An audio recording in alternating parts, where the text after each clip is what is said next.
அன்பின் உள்ளங்களே, ஆண்டவர்கிட்ட ஒரு காரியம் கேட்கிறப்போ உள்ளத்தில் வைராக்கியத்தோடு கேட்டுக்கணும், சந்தேகத்தோடு கேட்டுக்க கூடாது.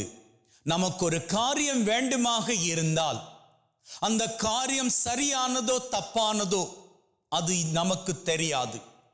அடுத்தவங்க கிட்ட கேட்டா அவங்க ஒப்பீனியன் சொல்லுவாங்க. சிலர் நீ விரும்புகிற காரியம் சரியானது அப்படின்னு ஒப்பீனியன் சொல்லுவாங்க. அதுவே இன்னும் சிலர் இல்ல, இதெல்லாம் சரிப்பட்டு வராது, இது பேராசை, இது கூடாது, இதனுடைய விளைவு மோசமாக இருக்கும் அப்படின்னு சொல்லுவாங்க. ஆனா ஒன்ன கவனிச்சிங்களா? நீங்க இந்த காரியம் உங்களுக்கு தேவை அப்படின்னு சொல்லி நினைக்கிறீங்களே, அந்த நினைப்பு உங்களது உள்ளத்தில் எப்படி வந்தது? அந்த நினைப்புக்கு சொந்தக்காரர் நீங்களா? கிடையாது. நிச்சயமாக உங்களுக்குள் இருந்து செயல்படக்கூடிய ஆவியானவர் உங்களை எப்பொழுதும் நேரிய பாதையில தான் வழிநடத்துவார். உங்களுக்குள்ள அவர் பேசுறாரு அப்படின்னு சொன்னால் அவர் உங்களை குறித்து ஒரு காரியம் ஏங்கும்படியாக, ஏக்கத்தோடு இருக்கும்படியாக அவர் உந்தி தள்ளுகிறார் அப்படின்னு சொன்னா அதனுடைய அர்த்தம் என்ன தெரியுமா? உங்கள் உள்ளத்தில் அதற்கான பொட்டென்ஷியல், அதற்கான அடையக்கூடிய சக்தி இருக்கிறது. அப்போ நீங்க என்ன பண்ணிக்கணும்? உங்களை பொறுத்த மட்டும் நீங்க நினைக்கிற காரியம் அது பெரிய காரியமாக இருக்கலாம், அது உங்களுக்கு அடைந்து கொள்வதற்கு முடியாத ஒன்றாக இருக்கலாம். உங்களால் தான் கூடாது, உங்களால் தான் முடியாது.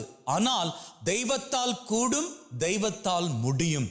இதை நீங்க ஆழமாக நம்புவீர்களாக இருந்தால் யாருக்கிட்டையும் நீங்க ஒப்பீனியனுக்கு போக மாட்டீங்க.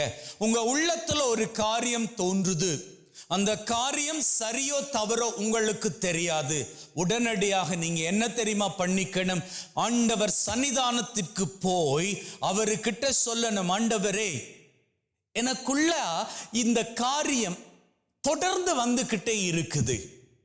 I am getting this idea again and again. I don't know why I'm wishing for this. ஏன் இந்த காரியத்திற்காக நான் பிரியப்படுகிறேன் அப்படின்னு எனக்கு தெரியாது. ஆனா என்னுடைய உள்ளத்துல இது வந்துகிட்டே இருக்குது. என்னால இந்த யோசனையை கட்டுப்படுத்தவே முடியல. சமயங்களை நான் யோசிச்சு பார்க்கிற வேளையில இது எனக்கு சாத்தியமா, இது நினைப்பது சரியா அப்படின்னு கூட எனக்குள்ளாக ஒரு கேள்வி இருந்தாலும் எனக்கு ஒண்ணு மட்டும் நிச்சயம், எனக்குள்ள இந்த எண்ணம் எழுந்திருச்சுது அப்படின்னு சொன்னா அந்த எண்ணத்திற்கு சொந்தக்காரன் நான் கிடையாது. எனக்குள்ளாக வாசம் செய்யக்கூடிய பரிசுத்த ஆவியானவர், அவர்தான் எனக்குள்ளாக இருந்து இந்த காரியம் நிச்சயமாக உனக்கு கிடைக்கும், நீ முயற்சி செய் அப்படின்னு சொல்லுகிற வேளையில அவர் நமக்குள்ளாக இருந்து சொல்லிக்கிறாரு, உன்னால் முடியாது, ஆனால் தெய்வத்தால் நிச்சயமாக முடியும். ஆண்டவராகிய இயேசு கிறிஸ்துவினால் நிச்சயமாக முடியும். நல்லா யோசிச்சு பாருங்க. அன்னைக்கு வேதத்துல இயேசு கிறிஸ்து ஆண்டவர் தன்னுடைய சீடர்களை பார்த்து சொன்னார் இல்லையா, நான் இந்த உலகத்தை விட்டு போவது உங்களுக்கு நல்லது. ஏன்னா அப்போதுதான் உண்மையை வெளிப்படுத்துகின்ற ஆவியானவர் உங்களுக்காக வருவார். அப்போ உள்ளத்துல இருக்கக்கூடிய ஆவியானவர் எப்பேற்பட்டவர்? உண்மையை வெளிப்படுத்துகின்ற ஆவியானவர். அவர் உங்களுக்குள்ளாக ஒரு காரியம் குறித்து யோசனையாக தருகிறார் அப்படின்னா, கனவாக கொடுக்கிறார் அப்படின்னு சொன்னா, அது படிப்பு சம்பந்தப்பட்டதாக இருக்கட்டும், குடும்பம் சம்பந்தப்பட்டதாக இருக்கட்டும், உங்களது பர்சனல் லைஃப் சம்பந்தப்பட்டதாக இருக்கட்டும், ஒரு காரியத்தை அவர் உள்ளத்துல உங்களுக்குள்ள அடிக்கடி யோசனையாக தூண்டி விடுகிறார் அப்படின்னு சொன்னா அதை நிச்சயமாக உங்களுக்கு நிறைவேற்றி கொடுக்க போகின்றார். அப்படி என்றுதான் அர்த்தம். அது எவ்வளவு கடினமாக இருந்தாலும் ஆண்டவராகிய இயேசு கிறிஸ்துவிடம் நீங்க அந்த காரியம் குறித்து ஜெபித்து விடுங்கள். இன்னைக்கு பாருங்க, நற்செய்தியில ஒரு தொழுநோயாளி அவன் என்ன பண்றான்? இயேசு அண்ட வந்துட்டான். அன்னைக்கு தொழுநோயாளிகள் எல்லாருமே ஊருக்கு புறம்பாக ஒதுக்கி வைக்கப்பட்டவர்கள். அவர்கள் ஊருக்குள்ள வரக்கூட முடியாது. ஆனா இவன் எப்படி வந்துட்டான்? எப்படியோ தன்னை மறைச்சுக்கிட்டு இயேசு கிட்ட வந்துட்டான். இயேசு அருகில வந்ததுமே அவன் சொல்றான், நீர் விரும்பினால் என்னை குணமாக்க முடியும். இதெல்லாம் அவன் பயன்படுத்தின அந்த ஆரம்ப வார்த்தைகளை பார்த்தீங்களா? நீர் விரும்பினால். நாம கடவுள் கிட்ட அப்படி கேட்கலாமா? கடவுள் நாம வியாதியோடு வாழணும் அப்படின்னா பிரியப்படுறாரு? கிடையாது.